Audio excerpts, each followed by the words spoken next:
Hey, welcome back to The Explainer. Today, we are diving into a really fascinating framework for mapping the inner workings of the human ego. It's a pretty unique way of looking at our internal conflicts, so let's just jump right in.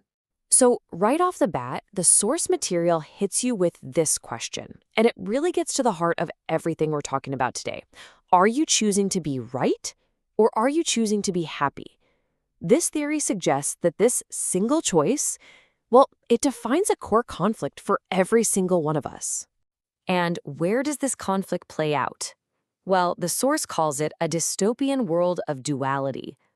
This is the ego's home turf, a reality that's basically defined by feelings of scarcity, of not having enough, of guilt, and of fear. This is the fundamental problem that this whole framework is trying to understand and ultimately to solve. So, how does the ego even operate in a world like this? The framework gives us a model it calls the three personality algorithms. You can think of it like the ego's internal operating system, its own personal matrix. Yeah, so this whole theory, it basically says that everything about our personalities, all that complexity, can be boiled down to just three core patterns. That's it, just three. So, what are they? Let's take a look. First up, we have the bully, and its equation is simple. 1 + 1 = 2. This represents a really straightforward, linear way of thinking. Its whole method is based on logic and reason, and its fundamental need, according to the source, is the search for wisdom. This is the part of us that just needs things to add up and make perfect, logical sense. Next is the submissive, and its equation is 2 + 2 = 5. Now, hold on, that's not a typo. It's meant to represent a reality that's governed by emotion and feeling, a world where things don't always have to add up logically. Its core need isn't wisdom, it's love. And finally, we have the withdrawn. Now, its equation is 1 + 1 = 1. This one represents a return to unity, a kind of collapse of that duality back into a state of oneness. Its method is what's called mind purification, and what it needs most is the willpower and the courage to actually step back from the outside world and start looking inward. So here's where it gets really interesting. It's all about how these algorithms interact. The source describes this constant push and pull power struggle between the bully type, the one who needs to be right, and the submissive type. But the withdrawn personality, it's totally unique. It actually has the ability to see outside of this struggle, to offer a completely different perspective. And when you see the whole model laid out like this, the pattern becomes really clear, doesn't it? You've got the logic of the bully clashing with the emotion of the submissive. And then there's the withdrawn offering a way out of that whole conflict.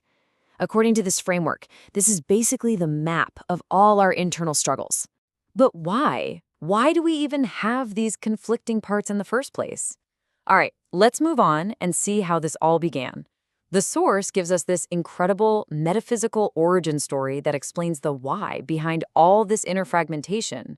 So, the story starts in a state of perfect unity.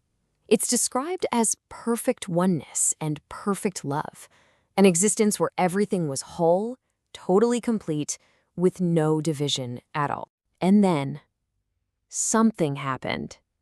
A choice was made. And this wasn't some physical event. It was conceptual, something that happened within this one unified mind. This single choice created what the source calls an illusion of counting past one.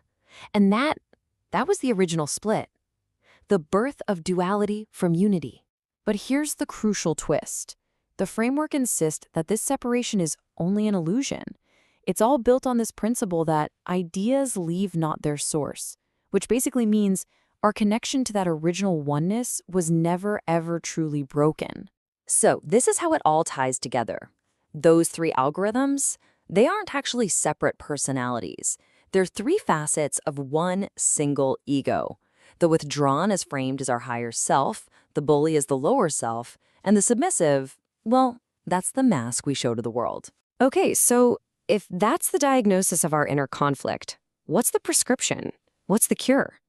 This final part of our explainer is all about the source's proposed path for healing this fragmentation and getting back to that state of oneness. The method is stated very clearly, very directly. the one tool to heal the lower self and the mask, so the bully and the submissive inside of us, is the consistent and loving practice of forgiveness. So what does this journey of forgiveness actually look like? Well, the idea is that through this practice, we can start to melt away the frozen and numb emotions that are keeping the ego locked in place. And the goal is to return to what the framework calls source awareness, that state of being connected to the original oneness. And why does this matter? I mean, the ultimate goal here is profound. It's about becoming free from judgment, escaping what the Source calls the tyranny of the ego's God, which is basically the ego's own punishing internal belief system.